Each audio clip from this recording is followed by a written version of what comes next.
자, 이번 시간은 이제 건축법 체계도 중에서 일단 체계 딱 잡고 구체적인 건 이제 할게요. 자, 일단은 건축법에서 제일 많이 나오는 거는 용어 정의가 먼저 나오는데, 그 중에 건축법 공부하면서 건축물은 알고 가야 될 거 아니에요? 그죠? 그래서 일단 건축물이란 일단 지붕하고 반드시 지붕이 있으면서 기둥을 갖고 있거나 지붕하고 이제 벽이 있는 거예요, 이렇게. 그럼 이제 요거를 둘 중에 하나만 갖추면 되는 거지, 반드시 세 개가 같이 있어야 될 필요는 없고, 지붕과 기둥 또는 지붕과 벽이 있으면 건축물이라 하는데, 토지에 정착돼야지 살짝 밀었는데 움직이면 안 되죠. 그죠? 자동차는 안 돼, 그래서.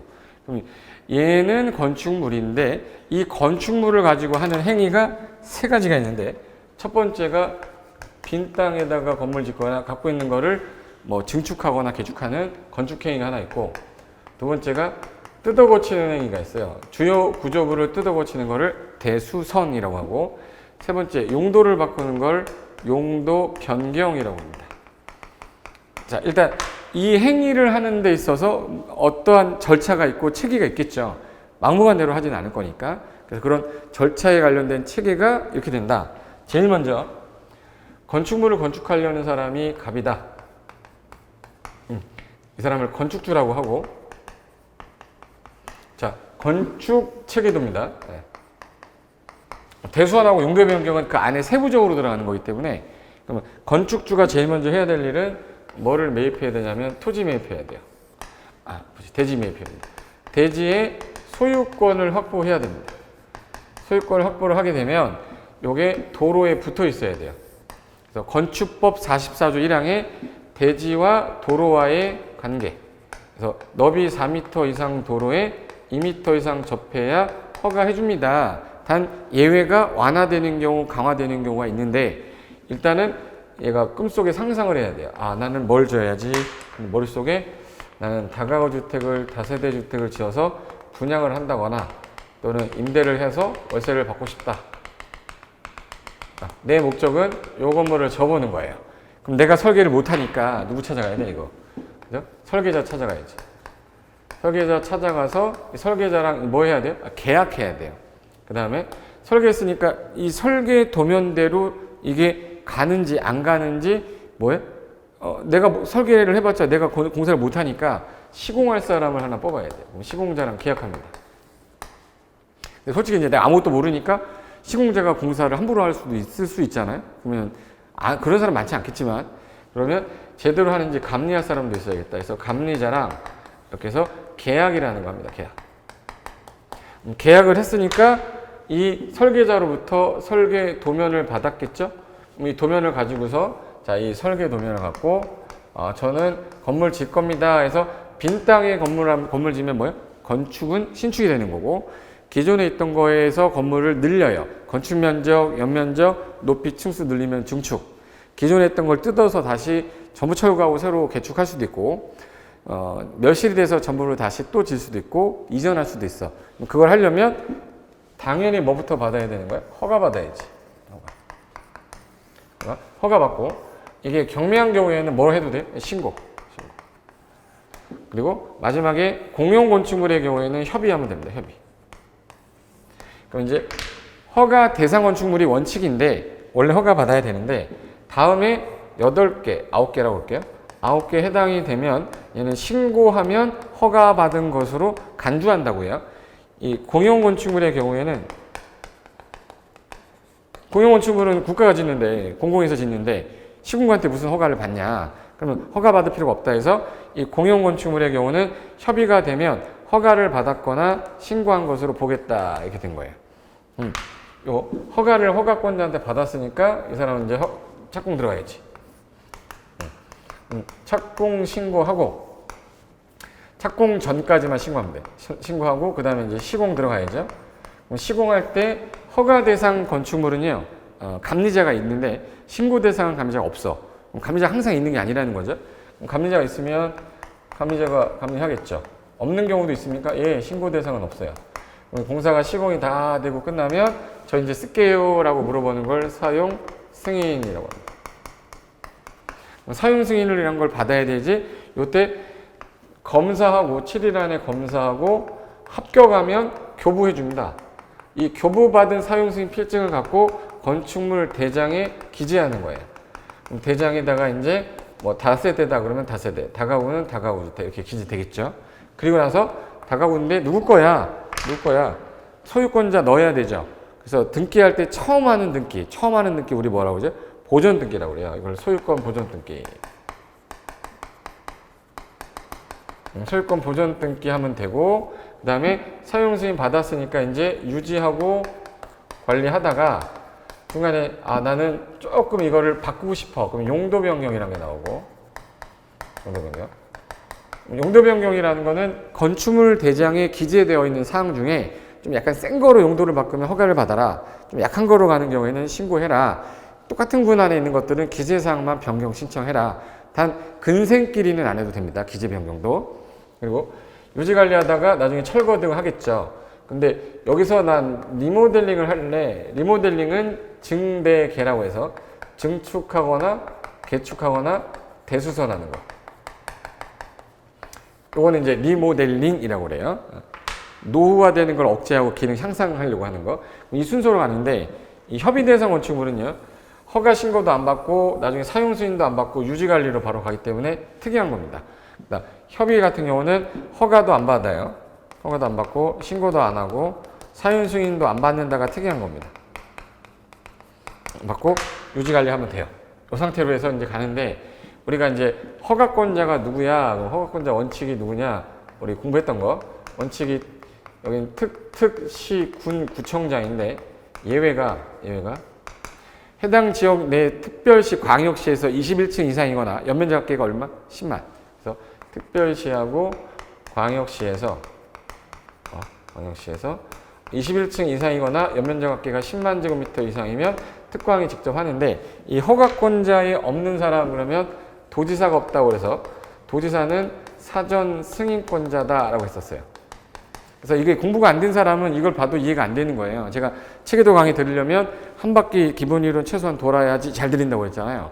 그래서 지금 하는 거가 처음 듣는 사람은 뭐야? 이럴 수 있어요. 그래서 우리 한 바퀴 이상을 도신 분들이죠, 지금. 혹시 안 보셨으면 끊으세요. 보지 마. 그리고 자기가 한 바퀴 공부 더 하고 오셔야 돼요. 그럼 사전 승인이라는 건 시장 군수가 허가를 하려고 하는데 해당 경기도에서 강원도에서 21층 이상 또는 10만 제곱미터 이상 자연환경 수질 보호를 위해서 지정 공고했는데 3층 이상이거나 또는 연면적 합계가 1000 이상의 위락 숙박 시설이면 사전 승인 받아야 되고 주교 위수 주거환경하고 교육환경을 위해 지정 공고한 지역에 위락 시설하고 숙박 시설을 건축하고자 할 때는 사전 승인 받아라 해서 요 4가지. 그리고 이 허가권자야 허가하면 안 돼라고 허가 제한이라고 했어요. 허가 제한은 윗사람이어야 되죠. 허가권자보다 높은 사람이니까 누가? 국장이 하는 경우도 있고 특광도지사가 하는 경우가 있어요. 특광도지사.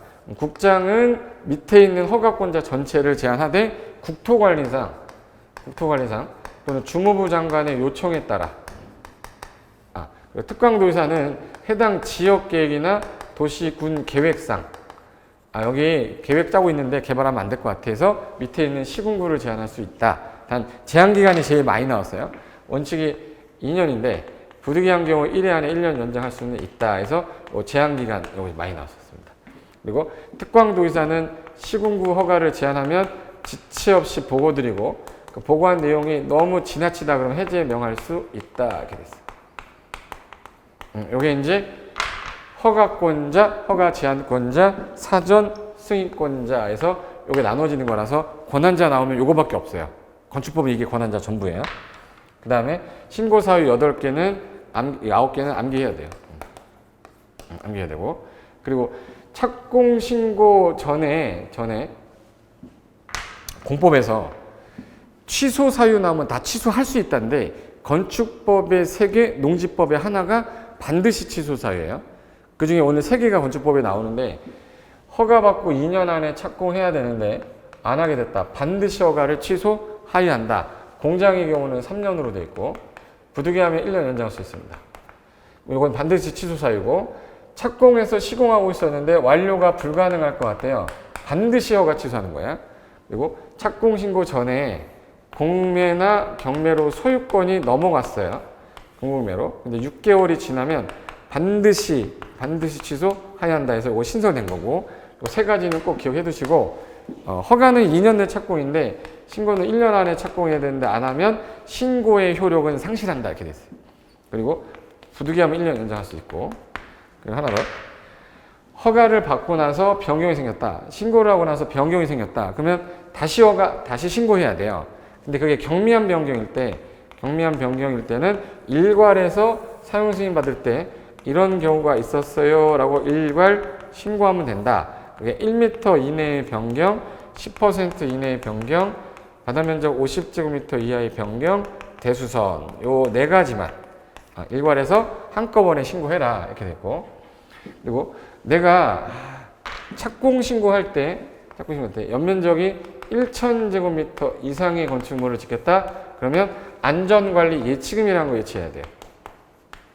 안전관리 예치금. 그래서 예를 들어서 전체 공사의 1%를 안전관리 예치금에서 공사를 진행한다고 해놓고 장기간 방치하거나 또는 중단했을 때 그거를 방지하기 위해서 사전에 야 안전관리 예치금 예치해라 해서 그거 예치했다가 얘를 중단하면 야 거기 미관 너무 좀 지저분하니까 미관 개선해 명령을 발할 수 있어요. 그럼 내가 해야 되는데 안 하면 이 예치금 갖다 쓰겠다. 근데 만약에 방치 안 했으면 나중에 돌려주면 되는 거니까.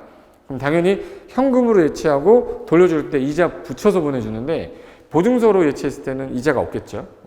그리고 요거 1%가 예치금 기준입니다. 연면적 얼마 이상? 1천. 몇 퍼센트?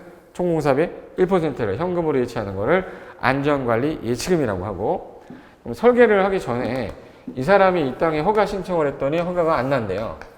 그럼 이거 괜히 산 거잖아요.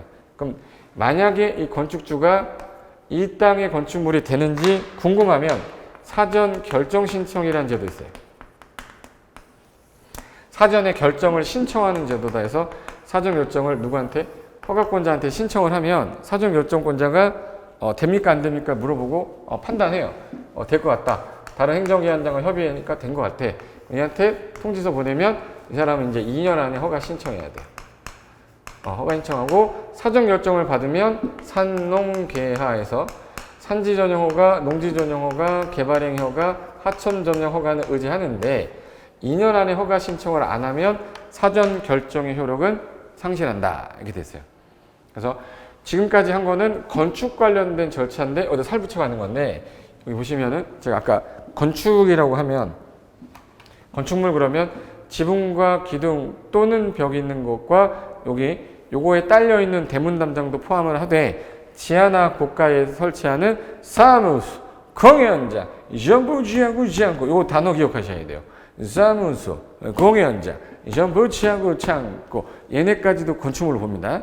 그럼 요거를 갖고 건축을 하기 위해서는 무슨 절차를 밟아야 되냐 해서 그 절차도에 보시면 자 계약이라는 걸 건축주가 아까 3명하고 계약을 했죠. 그 다음에 계약이 되면 설계 도면을 갖고 허가 신청을 하면 돼. 허가 신청을. 그리고 경미한 경우에 뭐 하면 돼? 신고. 이게 공용건축물이면 뭐 한댔죠? 협의. 그리고 나서 2년 안에 착공하고 신고는 1년 안에 착공하고 그 다음에 착공 신고했으니까 이제 시공해야죠. 시공할 때는 감리자가 있는 경우도 있고 없는 경우도 있어요. 사용 승인 신청하면 7일 안에 검사하고 합격하면 교부하겠다. 그리고 감리자가 없는 경우에는 그냥 검사하고 교부하는 거예요. 그 다음에 사용 유지하고 사용 유지하다가 오래되면 이제 철거 멸실 신고를 하는데 이게 건축물 관리법으로 갔기 때문에 시험 범위는 아니고 여기서 용도 변경하려면 위로 가야 되는 거고요. 여기까지 됐죠? 거기서 제가 아까 전에 말씀드릴 때 자, 이 건축하려는 건축주가 계약을 할 때 설계를 빼서 허가 신청했는데 허가권자가 누구냐? 그럼 바로 위로 가보세요. 맨 위에 가시면 자, 여기 신고 대상 공작물이라고 하나 있고 여기 허가 대상 허가권자 있고 여기 도지사 있죠. 자, 아까 허가권자 원칙이 특특시군구 예외 특광 여기 밑에 쓸 칸이 없어서 위에다 잠깐 올려놓은 거예요. 그리고 특별시 광역시에서 21층 이상의 건축물 짓거나 연면적이 10만 제곱미터 이상의 공장 이거 조심할 거 이상일 때는 사용 승인 받는 특광의 허가를 받되 공장, 창고, 지방건축위원회 심의 거친 거는 제외 형편이었어요. 현관편. 공장하고 창고는 연면적이 10만 이상이 돼도 구청장이 허가권자예요. 요거 조심하시고 그리고 여기 허가권자에 없는 사람이 누굽니까? 그러면 도지사 없다. 도지사는 무슨 권자예요? 그럼 무슨 권자? 사전 승인권자. 그럼 절대 허가권자 아닙니다. 근데 사유가 네 가지인데 21층 이상이거나 연면적합계가 10만 이상이거나 또는 그 자연환경 수질보를 위해 도지사가 공고한 지역에 3층 이상의 연면적 1000 이상의 위락 숙박 011인데 주교 위숙 맨날 했던 거죠. 주관경 교육환경을 위해 지정 공고한 지역에 위락 숙박설은 사전 승인을 받아라. 기본소를 왜 열심히 했는지 이제 느껴질 거야. 아, 내가 그래도 들었던 것들이 저렇게 들어가 있구나. 생판 기본소 한 번도 안 본 사람은 이거 듣고 좌절합니다. 더럽지, 공부가 안 됐기 때문에. 그리고 여기서 조심할 거.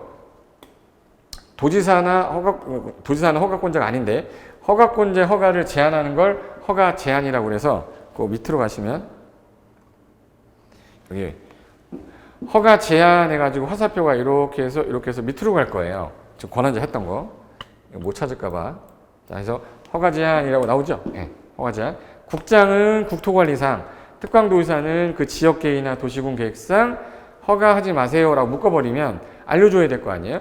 그래서 제한기간은 2년이 원칙인데 1회 안에 1년 연장할 수는 있다. 착공 제한도 똑같고. 근데 우리 개발행 허가 제한은 3년 계획 짜고 있는 건 추가로 2년 연장할 수 있다까지는 기억하셔야 돼요. 비교했을 때 되니까. 그리고 특광도지사는 허가 제한하면 지체 없이 국장에게 보고하고 그 제한이 너무 과도하다 해제 명할 수 있다. 그리고 허가 제한이 되게 되면은 사유가 없어지면 반드시 해제해야 된다. 뭐 이렇게 보시면 돼. 그 다음에 자, 여기 맨 위에 가면 신고 대상 공작물인데 자, 원래는 우리가 건축물만 건축법에서 규제하는 건데 얘네들에 해당이 되면은 뭐 해라? 신고해라 해서 요번에 개정이 된 게 장식탑하고 기념탑하고 첨탑이 개정 전에 작년에는요 이게 6m였었어요. 6m였던 게 지금 현재 얼마로 바뀌었네? 4m. 그래서 여기다가 형광펜을 해두시고 요 놈은 시험에 또 낼 수도 있으니까. 그래서 우리 일정 규모를 초과하는 공작물은 현재 공작물은 건축법 적용 대상이 아니지만 신고는 해야 된다 해서 옹벽담장 옹담이라고 그랬어요. 몇 미터 넘을 때? 2m. 그럼 여기는 대부분이 다 뭐로 되어 있냐면 다 넘는인데 하나만 이하니까 여기 형광펜이 나야죠. 하나만 이하. 그래서 다 넘는인데 하나만 뭐예요? 이하. 다 넘는인데 하나 보세요. 그래서 머릿속에 그럼 일정 규모를 넘으면 초과하면 전부 다 뭘 하는 거야? 신고하는 건데 일정 규모 이하인 거는 주차장. 철골 조리식 주차장은 8m 이하일 때만 신고해라. 그리고 얘 제외하고는 다 일정 규모 넘는 거니까 숫자만 외우면 되겠다. 이렇게 해야 돼요. 옹담 2. 광고판은 광고 왜 하는 거야? 물건 사라고. 그래서 광고 나오면 사라고. 4m죠. 근데 이제는 탑사라고 그래야 돼요. 요 탑. 요게 그 장식탑, 기념탑, 첨탑은 요거는 6m였는데 4m 넘을 때 신고하라로 바뀌었어요. 그리고 태양에너지 발전 설비는 태양의 오이해라고 그랬어요. 태양의 어예 5m를 넘는 태양 발전 설비. 그리고 뾰족한 건 6m라고 그랬는데 여기 굴뚝 골뼈장의 철탑 같은 거, 운동시설 철탑 있죠. 요 철탑은 요거 여기 있어. 탑하고 안 갔어요. 그래서 여기 굴뚝하고 운동용의 탑은 몇 미터다? 6m예요. 그리고 고가수조, 고주팔인데 고가수조나 주차장은 8m가 기준인데 고가수조는 8m 넘을 때.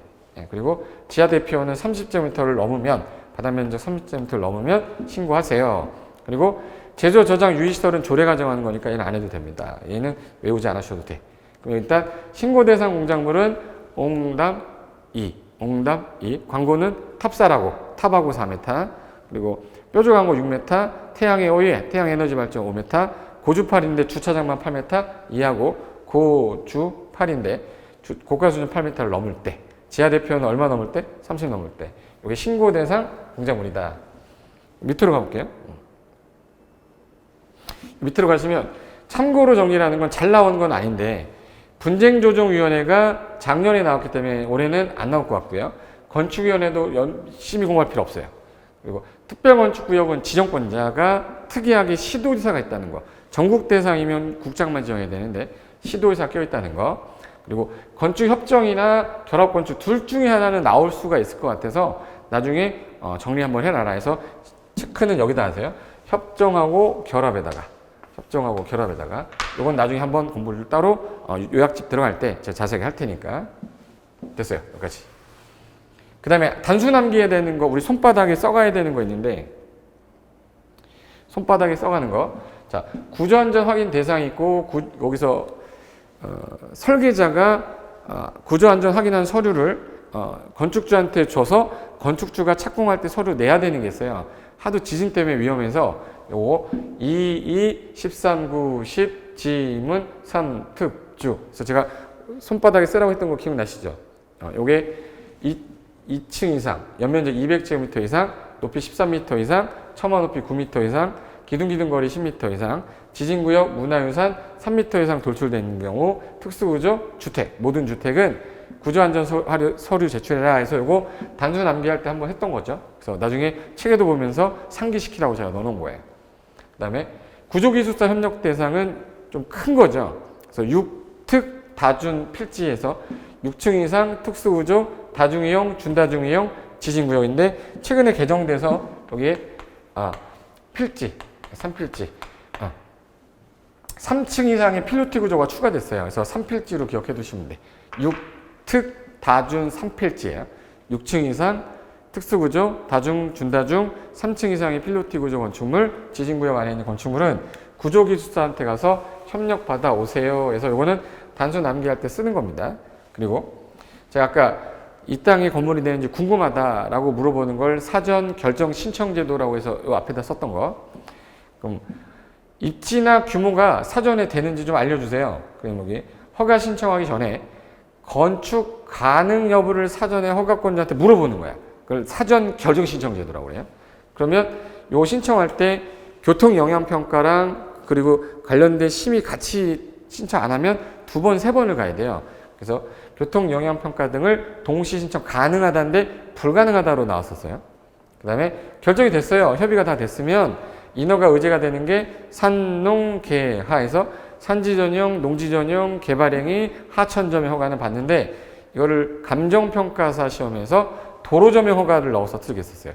다음 중 의제되는 거 아닌 거. 그래서 답이 도로점용 허가가 답이었다. 그리고 통지받고 몇 년 안에 아까 허가 신청해야 되죠? 2년. 안 하면 효력을 상실한다. 요거까지는 기억하셔야 되고, 협정이라는 거는 조그만 땅을 가진 사람들 여러 명이 모여서 협정을 하게 되면 건축 관련 규정을 조금 완화 배제를 좀 해서 건축을 좀 많이 할 수 있게 효율적에서 큰 개발을 유도하려고 만든 게 건축 협정 제도예요. 그리고 토지 건축물 지상권자 전원 합의가 있어야 되는 게 협정인데 이건 지역이 잘 나와. 지주 존재라고 해서 전국이 다 되는 게 아니라 땅 주인은 어디든 존재한다 해서 지주 존재라고 그래요. 지구 단위겠고요. 주거환경 개선 사업구역, 재정비 촉진지구, 존치지역. 조례가 정하는 건 안 낼 거니까. 그럼 여기서는 맞벽으로 건축하면 공동으로 허가 신청을 하기 때문에 인허가 비용도 절반으로 줄겠죠. 그리고 행위자 완화 또는 통합 적용하려고 한 게 협정 제도인데 전원의 합의가 있어야 된다. 그 땅이 어디야? 그러면 지주 존재인데 주거환경 개선구역은 있는데 위에다가 재개발 재건축 없다 이렇게 써놓는 게 좀 낫겠죠. 주거환경 개선사업구역은 협정이 할 수 있는데 재개발 재건축은 조합이 협정해서 하고 있잖아. 그러니까 재개발 재건축은 협정의 개념이 의미가 없는 거예요. 여기까지. 그 다음에 높이 제한은 잘 나오진 않거든요. 근데 최고 높이 제한이라는 거를 허가권자가 가로구역 단위로 지정하면 특별시 광역시만 조례로 따로 정할 수 있다. 그리고 가로구역을 정해놓고 최고 높이 얼마야 해놨는데 그 안에서도 건물의 용도에 따라 다르게 정할 수는 있는데 다르게 정할 수 없다라고 한번 나왔어요. 그래서 그 지문이고. 그리고 1조 높이 제한이 있고 공동주택의 1조 제한이 있는데 1조란 말은 햇빛을 받는 양이라 주거지역을 대상으로 하는데 전 1준 중에 준주거는 상업기능 있잖아요. 상업기능 빼고 전용주거, 일반주거에서 전용주거, 일반주거 안에 모든 건물은 정북 방향에서 일정 거리를 띄어 건축을 하세요. 그 뛰는 거리는 9m 이하까지는 1.5를 뛰고 9m를 넘는 부분부터는 2분의 1 H만큼 뛰세요 라고 하는 겁니다. 지금 제가 책에도 강의하는 거 처음에는 1배속입니다. 근데 기본서 보고 요약집 보다 보면은 어느 순간 좀 알게 잘 들려요. 그럼 이제 1.5배속입니다. 그 다음에 세 번째 할 때는 2배속을 해도 4시간 만에 다 끝나니까 연습을 해두시는 거야. 제가 여기다가 다 쓸 수 없어서 설명을 다 하는 거니까 제 말을 들어야 되거든요. 그 다음에 공동주택에 대한 일조 제한은 딱 두 가지를 빼고 다 받아요. 아파트는. 그래서 중심상업하고 일반상업을 제외한 지역에 공동주택이 받는 건데 이 땅이 중심상업, 일반상업이 아닌 지역에서만 여기는 적용을 안 해요. 그러니까 중심상업, 일반상업 제외한 지역에 공동주택을 지면 동간거리를 일정 거리 띄어라, 높이의 절반 띄어라, 그리고 벽면이 볼 때 측벽이 마주 볼 때는 8m였더라, 측벽과 측벽은 4m였더라. 이게 공동주택 일조 제한인데 중요한 게 중심상업은 안 받아요. 타워팰리스가 이렇게 높은데 옆에 있는 건물이 일정 거리를 뛰면 이게 떨어져 있어야 되잖아요. 근데 일정 거리를 안 뛰어요. 공동주택인데 그게 일반 상업지역이에요. 일반 상업지역이라 일조 제한 안 받아서 이렇게 된 거예요. 이게 높이 제한이고, 그 다음에 대수선이라고 나올 거예요. 대수선. 자, 여기 대수선. 그 다음에 용도 변경 행위시죠. 자, 이미 건축물이 있는데 건축물의 주요 구조부를 그러면 건물의 내력벽, 바닥, 보, 기둥부터 써야죠.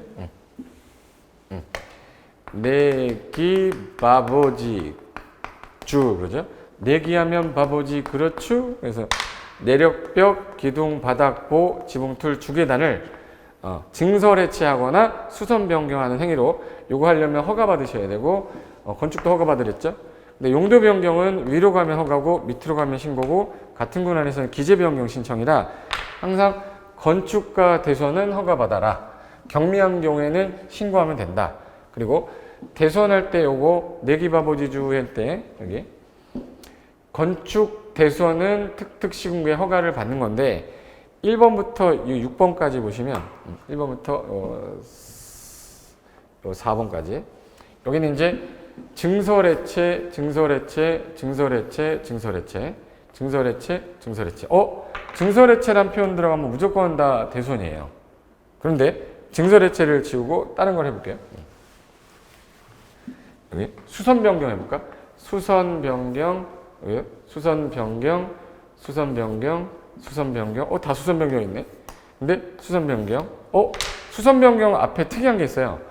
30 이상 수선, 3개 이상 수선인데 얘는 숫자가 없고 여기도 30 이상 있어. 그러면 숫자랑 아무 상관없이 증설해체 되면 대손이에요. 주요 구조부. 근데 수선 변경할 때는 몇 제곱미터 이상, 내력벽의 벽면적 30제곱미터 이상, 몇 개 이상의 수선이요? 3개. 근데 방화벽하고 방화구획을 위한 바닥벽을 증설해체 수선 변경은 숫자가 없죠.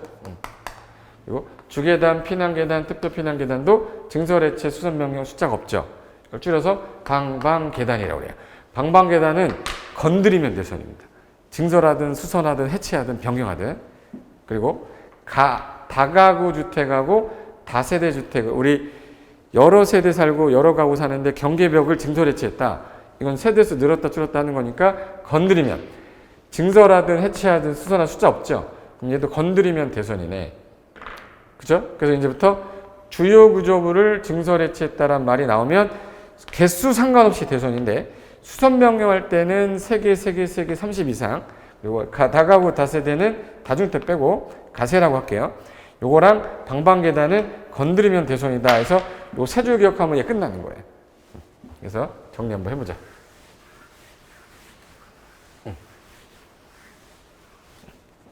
자, 그래서 내기바보지 주요 구조부를 증설 해체했다 그러면 무조건 대수선, 수선 변경할 때는 3개 이상을 변경할 때인데 방방계단은 건드리면 대수선, 가세, 내력 경계벽 건드리면 대수선, 외벽의 마감재로 증설 해체도 요 내력벽과 똑같이 증설 해체하거나 30 이상 수선 변경하면 대손이다. 그래서 요 키만 정확하게 기억해 두시면 되는데 제가 지금 책에 얘기하는 거니까 이걸 자세하게 안 할 거예요. 자세하게 하는 건 요약집에서 할 거니까 여러분 저랑 개념 빨리 잡아놓고 그 다음에 오른쪽 가면 용도 변경이 있어요. 자, 용도 변경은 우리 기억나는지 단어 하나 할게요. 판운숙이라는 애가 있었는데 운숙이 동생이 영교였다고 그랬어요. 영교인데 남편 판운숙 남편은 문종관인데 그 판운숙이라는 기아자동차 영업사원 동생이 영교인데 영교가 자산 전문가였어요. 자산 전문가 영교가 누나가 K9 새로 나왔다고 타고 가다가 죽었다고 그랬죠. 그래서 자산 전문가 영교가 금방 죽었다. 그래서 문종관이 이제 매형이잖아요.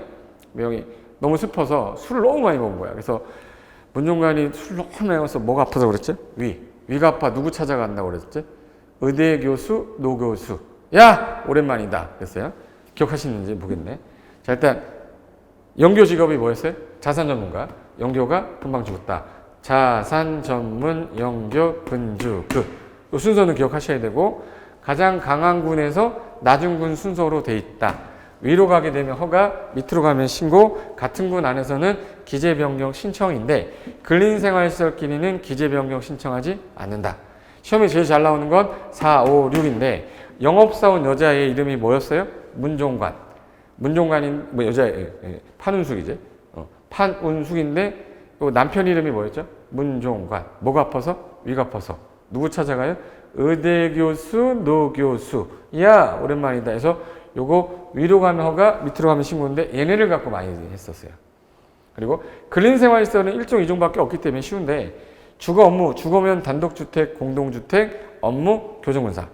그 밖에 있어서는 요거 동식물 관련설이 제일 약해요. 그래서 동식물 관련설. 그리고 전기통신 그러면 방송통신하고 발전. 요 7개 못 외우겠다 그러면 모르겠으면 다 산업도 이렇게 하시면 돼. 안 외워도 돼요. 자동차 관련 시설군에는 자동차 관련 시설만 있다. 그래서 자산 전문 영교 근주구 그리고 요 두 가지 영업사원은 판운숙, 문종관, 위가 아파서 의대 교수, 노 교수. 야, 오랜만이다. 위로 가면 허가다, 밑으로 가면 신고한다는데 제가 이거 빨리 한 이유가 기존에 우리 3번이나 했잖아. 근데 지금 내가 처음 하는 거라고 하면 이 공부를 하시면 안 되고 기본서나 요약집을 보고 하셔야 돼요. 저는 이미 공부된 사람을 대상으로 강의를 하고 있는 거기 때문에 요거 하다가 이해 안 되면 그 부분 보고 오셔야 돼요. 그래야 책에도 볼 수 있습니다. 그리고 얘가 바닥 면적이 500 이상의 변경이면 이거 너무 크다. 그리고 위로 가는 게 위험한 거죠. 그래서 허가 사유인데 500 이상이면 건축사만 서기해야 돼요. 근데 허가든 신고든 100 이상이면 이거는 이제 사용 승인 받으면 됩니다. 됐어요? 그 다음에 밑으로 내려가면 공개공지라는 게 있는데 이 공개공지 같은 경우는 그 사람들이 많이 모이는 지역에 큰 건물 지면 쉴 공간이 없으니 이 다중이용 건축물 앞에다가 공지 제공하시면 위로 가는 거 옆으로 가는 거 완화해 드릴게요. 옆으로 가는 거 건폐율, 위로 가는 거 용적률 높인데 이 옆으로 완화해 줬더니 공지가 없어지니까 의미가 없더라. 그래서 건폐율을 빼고 용적률 높이만 1.2배 완화해 줬다. 이게 끝이에요. 그럼 사람이 많이 모이는 지역은 어디야? 일준, 상준도. 일준이 상준이 도 닦는데. 그래서 일반 주거, 준주거, 상업, 중공업, 도시화 가능성 큰 지역. 일준, 상준, 도에서 일반 주거, 준주거, 상업, 중공업, 도시화 가능성 큰 지역에서 만약에 공지를 제공했어. 그러면 휴식시설을 전체 대지 면적의 10% 범위 내에서 정해서 제공하면 위로 가는 거 용적률 높이를 몇 배까지 1.2배 완화해 주겠다. 그리고 단순 암기하는 것 중에 승강기 있죠. 승강기가 있고 비상용 승강기가 있는데 승강기는 무조건 6층 이상이면서 연면적 2000 이상이면 의무적으로 설치하는 거고요. 해당되지 않으면 설치해도 되고 안 해도 된다. 요게 의무다. 그래서 6층 이상이면서 2000.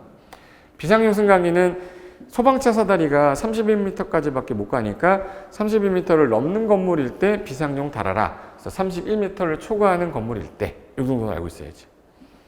그 다음에 여기 이행강제금이라는 게 건축법하고 농지법 중에서 원조는 건축법이에요.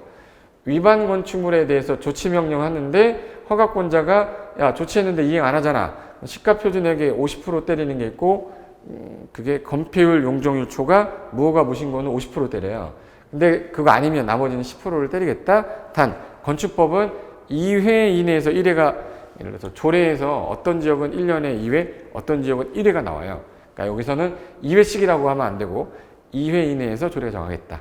1년에. 그리고 만약에 주거용 건축물인데 60제곱미터 이하면 너무 작다. 야, 낼 금액을 2분의 1로 감액해 주겠다. 그리고 가중이라는 게 100% 가중하는 경우는 영리 목적으로 한다거나 상습 위반을 하게 되면 최대 100분의 100, 100%까지 가중할 수 있습니다. 까지가 신설된 거였어요. 그 다음에 여기 농지법은 건축법을 베끼면서 농지를 소유한 자가 이용하지 않으면 1년 안에 처분해야 되고요. 안 하면 6개월 안에 처분하라고 명령을 때리는데 그때까지 안 하면 이행강제금 부과합니다. 요거 베끼면서 1년에 1회로 줄였고요. 토지가액의 20%를 때리되 처분 명령을 했는데도 불구하고 안 했을 때 시군구가 때립니다. 그러면 이행강제금이 겁이 나서 무섭다 그러면 땅 사달라고 해라. 매수청구는 한국농어촌공사한테 하는데 요게 잘 나오니까 요게 현관편입니다. 됐고, 용어 정리 중에 제일 많이 나온 거 주요 구조부, 지하층, 초고층, 준초고층 구분하는 거. 그래서 주요 구조부 뭐예요? 내기하면 바보지, 그렇죠?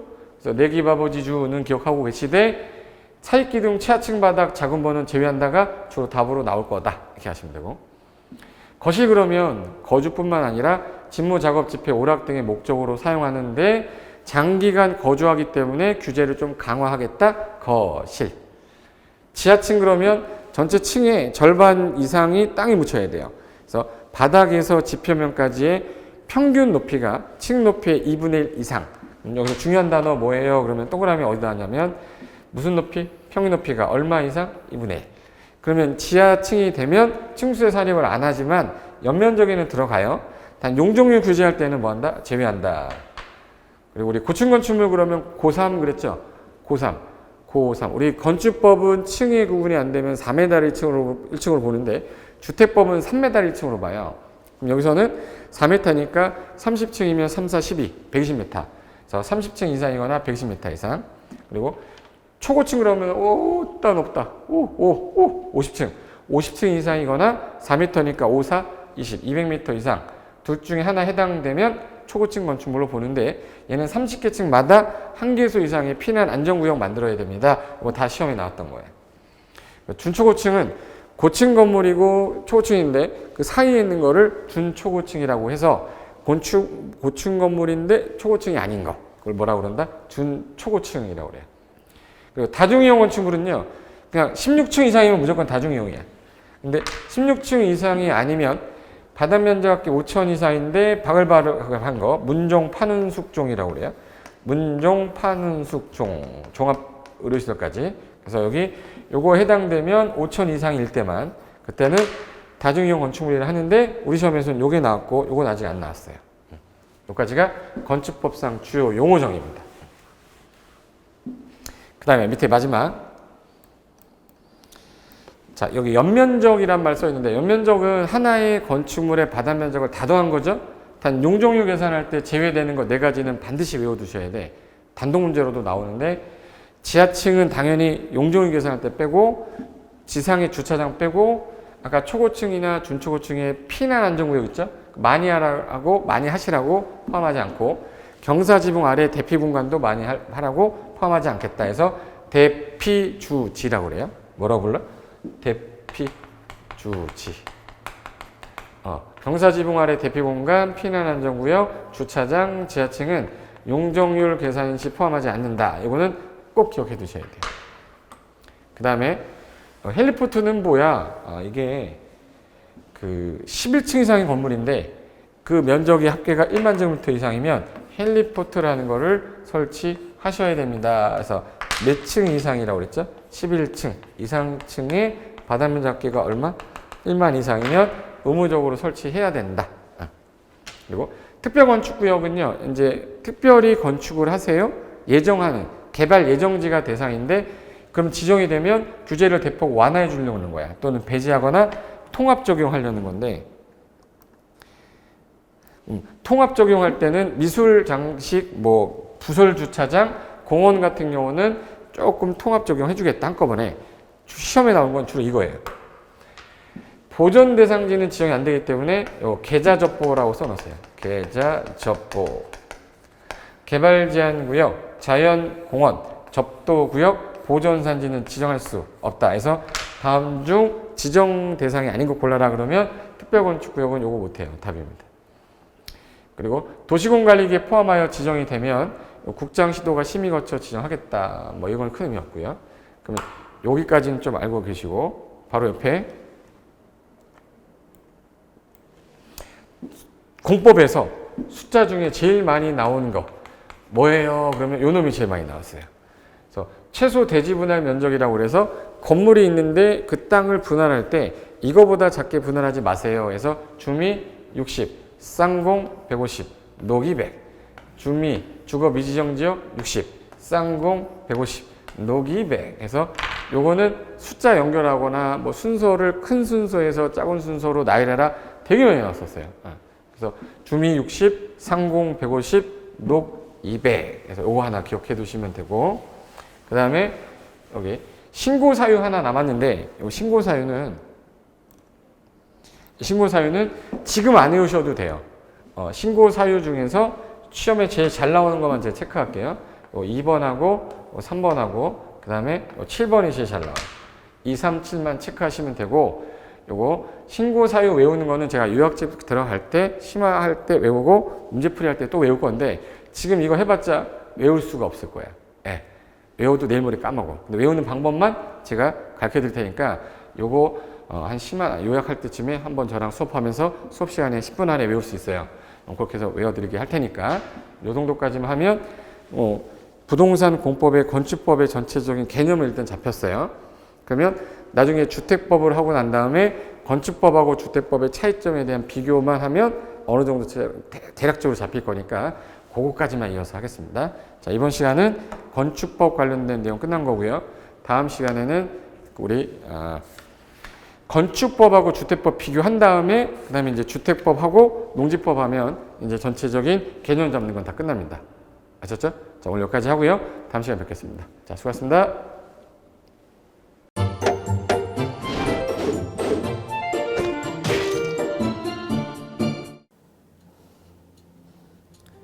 안녕하세요. 부동산 공법을 강의하는 고상철입니다. 자, 제가 이번 시간에 말씀드릴 건 뭐냐면 공인중개사를 여러분이 공부하시다 보면은 여러 가지 자료들, 뭐 OX 문제라든지 어떤 요약된 집약된 자료, 뭐 PPT 자료 이런 것들이 많은데 그 일일이 출력하다 보면 여러분들이 보관하고 하는데 불편함이 있어서 그런 것들을 좀 약간 또 해소도 하기 위해서 또 다른 사람들하고 커뮤니티도 뭐 할 수 있기 때문에 저희는 네이버 밴드라는 어플을 좀 활용할 건데요. 그 네이버 밴드에다가 자료를 올려놓은 거를 내가 다운을 받고 내가 보는 방법에 대해서 알려드릴 테니까 이 부분에 대해서 제가 시작하는 거 똑같이 따라 하시면 설치부터 사용 방법까지 말씀드릴 테니까 그대로 따라오시면 됩니다. 자, 1단계 네이버 밴드 어플을 다운받습니다. 자, 그럼 네이버 밴드 다운을 어떻게 받냐? 자, 플레이스토어 우리 안드로이드 버전으로 갈게요. 그래서 플레이스토어를 누르시면 화면이 바뀌면서 지금은 이제 컴퓨터 화면을 제가 이제 좀 크게 보이게끔 해놓은 거라서 여러분 핸드폰에는 아마 맨 위에 여기 검색창이라는 게 있을 건데 여기다가 제목을 넣는 거예요. 제목을 뭐라고 쓰냐면 네이버 밴드 아니면 밴드 이렇게 쳐도 돼요. 밴드 치면 제일 상단에 나오죠. 그래서 이제 네이버 요 밴드가 요 초록 색깔 바탕에 B자예요. 밴드. 그래서 이제 여러분은 설치 누르시면 됩니다. 자, 2단계 그럼 네이버 밴드를 일단 들어가셔야 돼요. 들어가서 검색하기 전에 밴드 어플을 누르면 위측 상단에 이 돋보기 모양이 있을 거예요. 이 돋보기 모양을 누르기 전에 우리가 이제 검색을 해야 되잖아요. 누르시면 검색 컨트롤 가요. 여기다가 우리 공수모라고 치면 돼요. 공수모 치고 엔터 치면 이제 그동안 이제 우리 공수모 관련된 게 나올 건데 제일 상단에 있을 겁니다. 그래서 여기 네이버 33개가 밴드가 나왔는데 그중에 여기가 1등이죠. 자, 그럼 이제 3단계 해당 공수모 밴드로 들어갔습니다. 그럼 들어가시게 되면 가장 첫 화면에 공인중개사 수험생 모임이거든요. 원래 그 수험생들만 위한 모임이기 때문에 시험 정보하고요. 어떤 자료들이 있어요. 뭐 OX 문제, 뭐 오지선다 문제, 그리고 이제 요약된 자료들 그런 거 공부할 수 있는 활용하는 어떤 밴드고요. 이 강의와 관련된 어떤 특강이 있다거나 할 때 공지사항 같은 거 그리고 지속적으로 교수님들께서 자료를 올려드릴 거기 때문에 요 관련된 자료 관련된 거 어떤 거 있는지 잠깐만 한번 보겠습니다.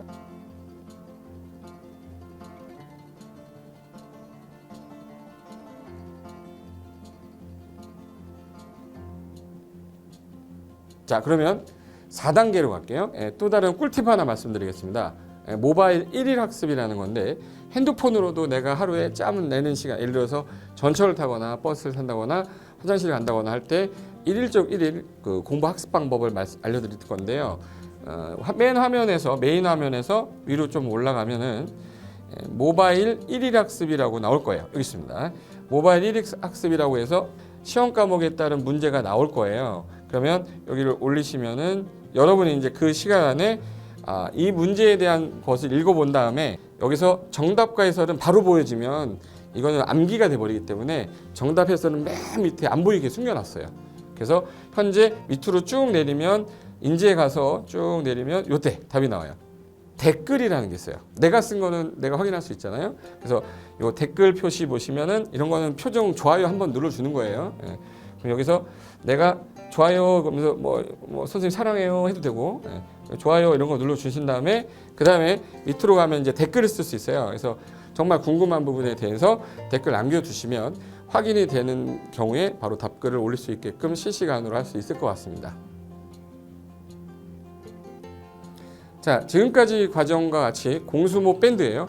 공인중개사 수험생 모임 밴드를 줄여서 우리 공수모 밴드라고 하는데 이렇게 가입하시면 여러 가지 자료들 업데이트되는 거 개정되는 부분 신속하게 받아들일 수 있기 때문에 아마 여러분 학습하는데 도움이 많이 될 겁니다. 그래서 꼭 가입하셔서 좋은 자료도 받고 매일매일 학습하시면서 도움 되셨으면 좋겠고요. 자, 여러분의 합격을 진심으로 기원하겠습니다.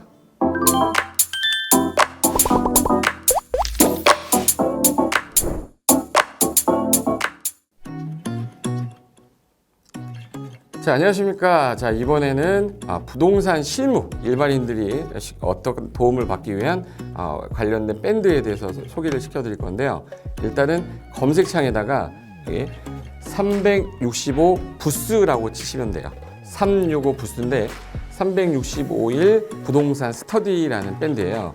네이버 밴드인데 요 365 부동산 스터디라는 밴드 일단 클릭하시면 현재는 이제 4만 명 정도 되는 밴드인데요. 우리가 일반인들이 어떤 부동산 정보를 습득하는 데 있어서 이 정보를 얻기가 되게 쉽지가 않습니다.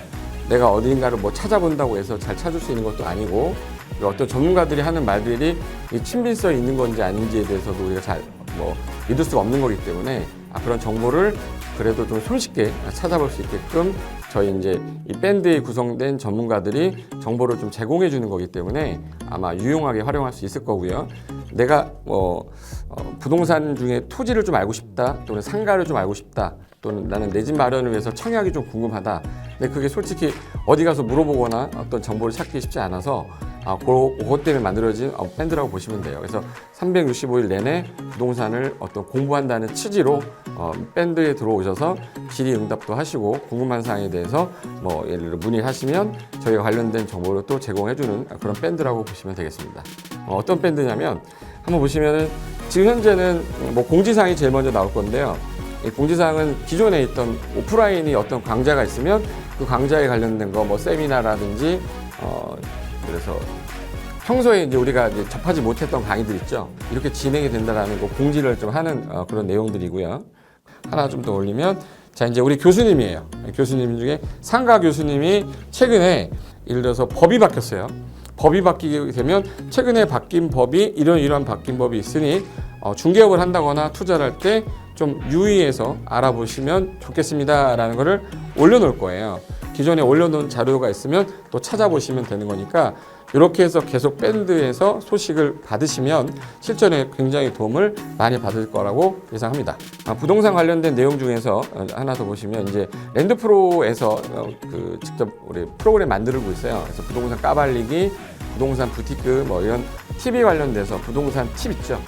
예를 들어서 청약을 받아야 되냐 말아야 되냐, 지금 강남권 아파트를 투자해야 되냐 말아야 되냐 이런 정보를 쉽게 여러분들이 접하지 못하기 때문에 그런 관련된 것들을 시대에 맞게 흐름에 맞게 부동산 시장이 이제 요동치면 내가 지금 집을 팔아야 되냐 사야 되냐 그런 것들에 대해서 신속하게 정보를 들을 수 있는 밴드니까 시간이 나실 때마다 자주 들어오시고 저도 자주 들어가서 좋은 정보 남겨드릴 테니까 자주 들어오시기 바랍니다. 저는 부동산 공법하고 부동산 토지 투자를 강의하는 고상철이었습니다. 자주 밴드에서 뵙도록 하겠습니다. 자, 수고하셨습니다.